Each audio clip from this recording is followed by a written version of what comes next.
Lakshmi Srinivasa jewelleries వారి mega discount sale. Selected gold items పై తరుగు మజూరీ లేదు. అమెరికాలో తుపాకీ తుటాకు మరో తెలుగు విద్యార్థి బలయ్యాడు. ఉన్నత చదువుల కోసం విదేశాలకు వెళ్తున్న ఎంతో మంది యువత అనుకోని ప్రమాదాల బారిన పడి ప్రాణాలను కోల్పోతున్నారు. మంచి విద్యను అభ్యసించి మంచి ఉద్యోగం కోసం ఉన్న ఊరును కుటుంబ సభ్యులను వదిలి విదేశాల బాట పడుతున్నారు యువత. అలా వెళ్లిన వారిలో కొంతమంది అనుకున్న లక్ష్యాలను సాధించి విదేశాల్లో మంచి ఉద్యోగంతో స్థిరపడుతుండగా మరికొందరు మాత్రం ప్రమాదాల బారిన పడి చనిపోతున్నారు. తాజాగా ఇటీవలే ఉన్నత చదువుల కోసం అమెరికాకు వెళ్లిన ఖమ్మం జిల్లాకు చెందిన విద్యార్థి ఇలాంటి ప్రమాదం బారిన పడి ప్రాణాలు కోల్పోయాడు.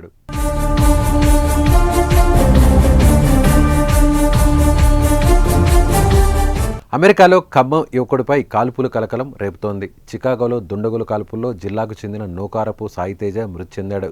4 నెలల కిందటే ఉన్నత విద్య కోసం సాయితేజ అమెరికాకు వెళ్లాడు. చివరకు దుండగుల చేతుల్లో ప్రాణాలు కోల్పోయాడు. ఖమ్మం రామన్నపేటలోని నూకారపు సాయితేజ కుటుంబం నివాసం ఉంటుంది. కొద్ది రోజుల కిందటే ఎంఎస్ చదివేందుకు సాయితేజ అమెరికాలోని చికాగో నగరానికి వెళ్లాడు. చదువుకుంటూనే సదరు విద్యార్థి పార్ట్ టైం జాబ్ చేస్తున్నాడు. ఈ క్రమంలో దుండగుల కాల్పుల్లో విద్యార్థి చనిపోయాడు. పార్ట్ టైం జాబ్ చేస్తున్న సమయంలో కొందరు దుండగులు ముసుగు వేసుకుని వచ్చి డబ్బులు డిమాండ్ చేశారు. దీంతో భయాందోళనకు గురైన సాయితేజ తన దగ్గర ఉన్న డబ్బులను వారికి ఇచ్చేశాడు.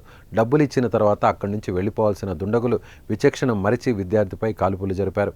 సాయితేజ గుండెలపై కాల్చడంతో అక్కడికక్కడే కుప్పకూలి పడిపోయాడు. అనంతరం దుండగులు అక్కడి నుంచి పరారయ్యారు. వెంటనే అక్కడ ఉన్నవారు పోలీసులకు సమాచారం ఇవ్వడంతో వారు అక్కడికి చేరుకుని సాయితేజను హాస్పిటల్కు తరలించారు. అయితే అప్పటికే అతడు మరణించినట్లు వైద్యులు ధృవీకరించారు. ఈ ఘటనపై అక్కడ పోలీసులు కేసు నమోదు చేసి విచారణ చేపట్టారు. అలాగే సాయితేజ మృతి సమాచారాన్ని ఖమ్మం జిల్లాలోని తల్లిదండ్రులకు తెలియజేశారు.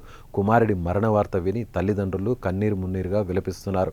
ఉన్నత విద్య కోసం వెళ్లిన తమ బిడ్డ ఇలా విగతజీవిగా మారడంతో తల్లిదండ్రులు శోకసంద్రంలో మునిగిపోయారు. చికాగోలో ఉన్న సాయితేజ మృతదేహాన్ని స్వదేశానికి తీసుకొచ్చేందుకు ప్రయత్నాలు చేపట్టారు. ఖమ్మం నగరం రాపర్త నగర్కు చెందిన నూకవరపు సాయితేజ హైదరాబాద్లో BBA పూర్తి చేసి ఉన్నత విద్యల నిమిత్తం మొన్న జూన్ 15న అమెరికాలోని చికాగో స్టేట్లోని కాంకోడియా యూనివర్సిటీలో MBA అడ్మిషన్ తీసుకోవడం జరిగింది. ఈ క్రమంలోనే భారతదేశం నుంచి వెళుతున్న విద్యార్థులు అక్కడ పార్ట్ టైం చేయడం అనేది ఆనవాయితీ.